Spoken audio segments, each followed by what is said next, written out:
I thought it would be interesting to include some of the scenes that were deleted in the DVD. The DVD is a medium that has the opportunity to have additional material that isn't really appropriate for the movie, but are some of my favorite scenes and moments. George may have had an idea for a scene at one time that for some reason didn't work out or wasn't completed.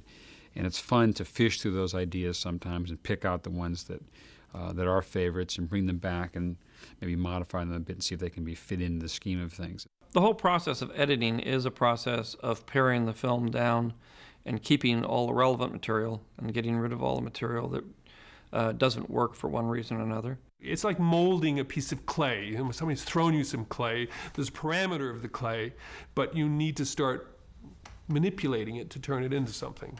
Very often there are scenes that were unimportant in the script but kind of came out great and have a lot of life to them that then will be an important part of the film, and then very important parts of the script that seem to fall flat or not work. Long before previews, you know certain scenes should come out. They may repeat a point, they may not be performed as well, they may not add to the rhythms of the piece. And ultimately, I think film editing is about finding the rhythms of the story. I always say, it's not what you thought you shot, it's what you in fact shot, and try to proceed based on what you really have and where the life is and where the interest is rather than where you had hoped it was when you'd written the script.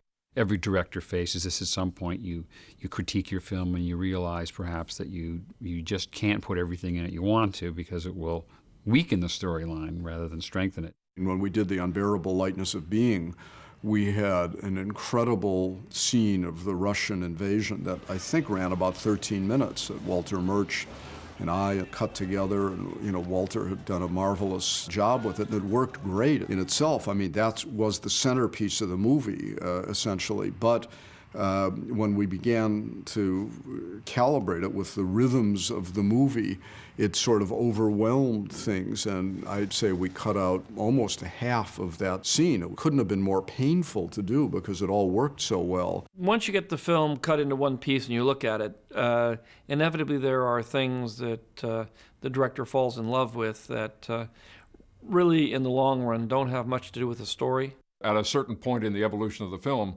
you have to stand back and say, what is there in this film that I like just because I'm me, that I have a personal attachment to, and what are the things in the film that are really essential for the film to tell its story? And is it relevant to the story, or is it taking us off on a sidetrack that I may like very much, but which the audience probably wouldn't be interested in?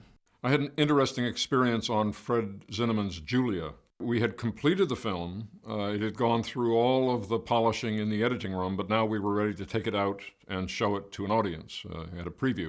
Something happened in the preview, which was the audience was confused in the first 10 minutes because the structure of the screenplay was a flashback within a flashback within a flashback within a flashback. After the preview, I talked to Fred, and we came to the conclusion that the third scene in this sequence, probably we should try it out. However, as I was undoing the splice, taking this scene out of the film, Fred was sitting watching me do it, and he said, when I read this script for the first time, and I came to this scene, I knew that I could make this film. So I stopped and I thought, oh no, are we now going to be ripping the heart out of this film? Something in a mysterious way that connected the director with the material.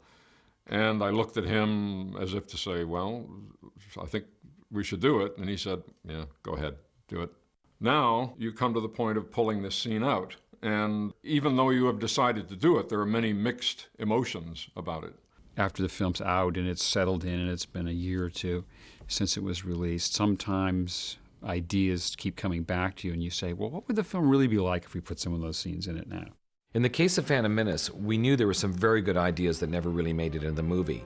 But we finished episode 1 about 3 weeks before the film was released.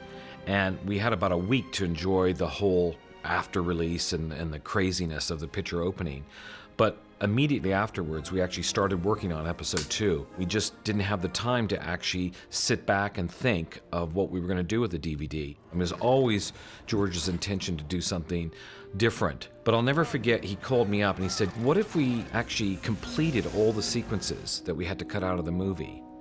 And it was such a bold and outrageous and wacky idea, but it wasn't just like simply hitting a button and making it happen. We had to, set up a crew, finish all the conceptual artwork, finish the animatics of the things that we had stopped midway, and that was like making a movie. One of the problems with episode 1 is that by the very nature of the film, we have to sort of assemble the shots before we're able to cut them together. Once we've cut them together and we've done some little videomatics, we try to get a sense of whether the film is working or not with very little of the film there.